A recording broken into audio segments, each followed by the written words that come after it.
നമഃ. ഏവർക്കും പ്രണാമം. നമുക്ക് ശ്രീ വാൽമീകി രാമായണത്തിലേക്ക് തന്നെ മടങ്ങാം. വാക്പടുവായ പവനതനയൻ്റെ വാക്കുകൾ ജനകരാജസുതയുടെ വദനത്തെ പൂർണ്ണചന്ദ്ര തുല്യം പ്രശോഭിപ്പിച്ചു. ധർമ്മവും അധർമ്മവും നിറഞ്ഞ മറുപടി വചനം ഹനുമാനോട് പറഞ്ഞു. വാനരേന്ദ്ര, അമൃതിൽ വിഷം കലർത്തിയ മട്ടിലാണ് നിന്റെ വർത്തമാനങ്ങൾ. ദേവൻ മറ്റൊന്നിലും ശ്രദ്ധിക്കുന്നില്ലെന്നത് അമൃത പോലെ എന്നെ ആനന്ദിപ്പിക്കുന്നു. ശോകാധീനനാണെന്നത് വിഷം പോലെ വ്യസനിപ്പിക്കുന്നു. ആഞ്ജനേയ, ഞങ്ങൾക്ക് വന്ന വിയോഗം ദൈവേച്ഛയാണ്, അപരിഹാര്യമാണ്. വിമോഹനമായ ഐശ്വര്യത്തിലേക്കും സുധാരണമായ ദുഃഖത്തിലേക്കും മനുഷ്യ മനസ്സിനെ കയർകെട്ടി വലിക്കുകയാണ് കാലസ്വരൂപിയായ ഭഗവാൻ. ജീവന്റെ പുണ്യ പാപ ഫലദാതാവായ ഈശ്വരൻ സുഹൃത ഫലത്തെ ഐശ്വര്യരൂപത്തിൽ കാണിച്ച് ഹൃദയത്തെ അതിലേക്ക് അടുപ്പിച്ച് ചഞ്ചലമാക്കുന്നു. അതേപോലെ തന്നെയാണ് പാപകർമ്മങ്ങളുടെ ഫലത്തെയും ആ ഭഗവാൻ നൽകുന്നത്. പാപത്തിന് സമുചിതമായ ഭയങ്കര വ്യസനങ്ങളിലേക്ക് മനുഷ്യ മനസ്സിനെ മഗ്നമാക്കുന്നു. ജീവികളുടെ ആ അദൃഷ്ടഫലങ്ങളെ അനുഭവിപ്പിക്കുന്നത് ഇങ്ങനെ ഈശ്വരകൃത്യം മാത്രമാണല്ലോ. വാനരോത്തമ, അദൃഷ്ട ഫലദാതാവായ ഈശ്വരൻ്റെ ആജ്ഞയെ അന്യതാകരിപ്പാൻ ആർക്കും സാധിക്കുന്നതുമല്ല. ദൃഷ്ടാന്തമായി ഞങ്ങളുടെ ജീവിതം നോക്കിയാൽ മതി. ഏതൊരാൾക്കും തൃപ്തി നൽകുന്നതാണ് ഞങ്ങളുടെ ചരിത്രം. ജഗദാധാരമായ ആത്മനാഥനും സൗമിത്രിയും ഞാനും വ്യസനാഭിഭൂതന്മാരായി ജീവിക്കുന്നത് നീ കാണുന്നില്ലേ?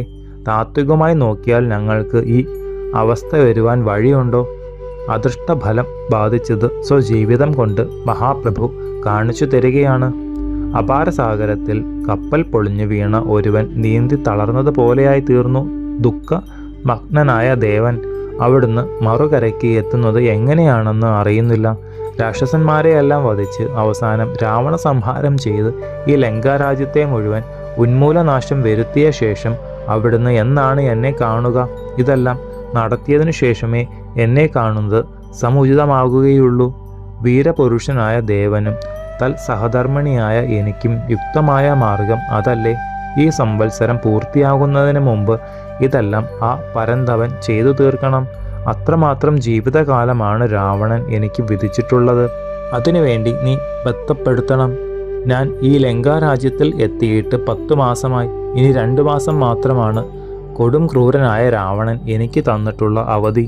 താൻ നിശ്ചയിച്ചതിനെ ഇളക്കുന്നവനല്ല ദശഗ്രീവൻ. എന്നെ അപഹരിച്ചത് ഏറ്റവും വലിയ അനീതിയാണെന്നും ഉടനെ ശ്രീരാമപാദങ്ങളിൽ സമർപ്പിക്കണമെന്നും വളരെ വിനയത്തോടെ സഹോദരൻ വിഭീഷണൻ പ്രയത്നത്തോടെ ബോധിപ്പിച്ചുവെങ്കിലും രാവണൻ അതിന് സമ്മതിച്ചിട്ടില്ല. ഭർതൃസവിധത്തിൽ എന്നെ കൊണ്ടുപോയാക്കുക എന്ന കാര്യം ദശാനന് കേൾക്കുന്നത് പോലും ഇഷ്ടമല്ല. രാവണൻ കാലപാശ ബന്ധിതനായി കഴിഞ്ഞിരിക്കുന്നു. ശ്രീരാമദേവ ദർശനത്തെ അത്യാകാംക്ഷയോടെ കാത്തിരിക്കുകയാണ് അന്തകൻ. രാക്ഷസേന്ദ്രൻ്റെ മരണം അടുത്തു കഴിഞ്ഞു. ഹേ വായുപുത്ര, വിഭീഷണനും കുടുംബങ്ങളും സദാചാര നിരതന്മാരാണ്.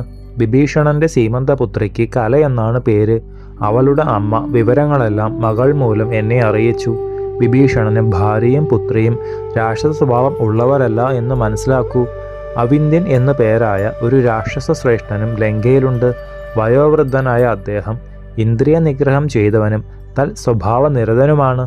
ശ്രീരാമനിൽ നിന്ന് രാക്ഷസ വംശത്തിൻ്റെ നാശം അടുത്തിരിക്കുന്നുവെന്നും സീതയെ ഉടനെ മടക്കി കൊടുക്കുകയാണ് ശ്രേയസ്കരമായിട്ടുള്ളതെന്നും അവിന്ധ്യൻ നിർബന്ധപൂർവം പറഞ്ഞിട്ടും രാവണൻ കേൾക്കുന്നില്ല.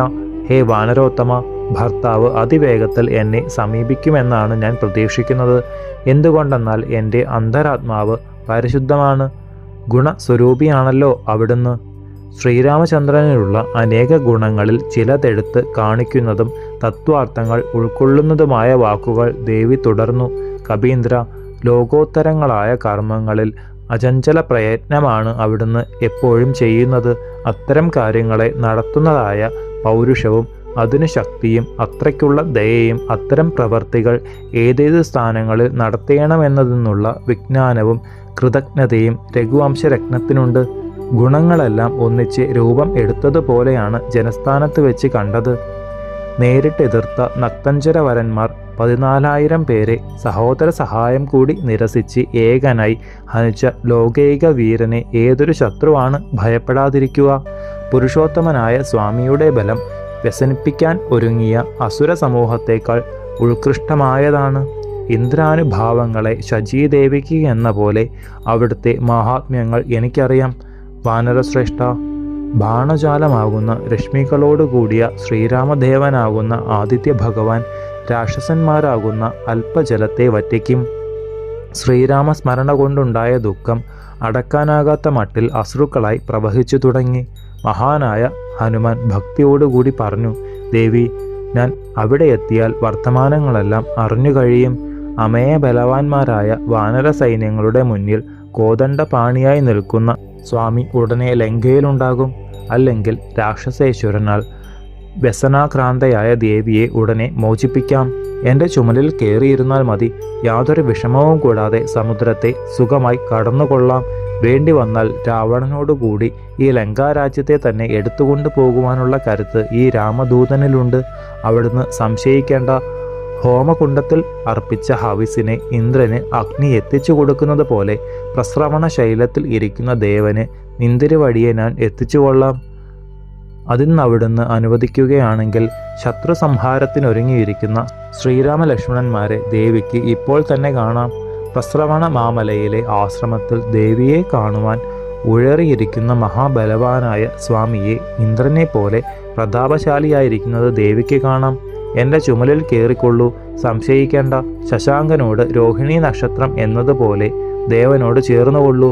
രോഹിണി നക്ഷത്രം എന്നതുപോലെ ചന്ദ്രനോട് സംഭാഷണം ചെയ്യുന്ന മട്ടിൽ എൻ്റെ പൃഷ്ഠഭാഗത്തിലിരുന്ന് ആകാശമാകുന്ന സാഗരത്തെ കടന്നുകൊള്ളുക. അവിടുത്തെയും കൊണ്ട് പോകുന്ന എൻ്റെ പിന്നാലെ ഈ രാക്ഷസന്മാർ വരുമെന്ന് സംശയിക്കേണ്ട. എന്നെ അനുഗമിക്കത്തക്ക ശക്തി ഈ ലങ്കയിലുള്ള രാക്ഷസന്മാർക്ക് ഇല്ല. ഞാൻ ഇങ്ങോട്ട് ചാടിയതുപോലെ തന്നെ ദേവിയെയും വഹിച്ച് അങ്ങോട്ടും പോകും, സംശയിക്കേണ്ട. വാനരേന്ദ്രൻ്റെ ഇത്തരം വാക്കുകൾ കേട്ട സീതാദേവിയുടെ അംഗങ്ങളിൽ കൂടി സന്തോഷവും വിസ്മയവും നിറഞ്ഞു. ശേഷം ചരിതം നമുക്ക് അടുത്ത ഭാഗത്തിലൂടെ കാണാം. ഗുരുപാദങ്ങളിൽ സാഷ്ടാംഗ പ്രണാമത്തോടെ നമസ്കാരം.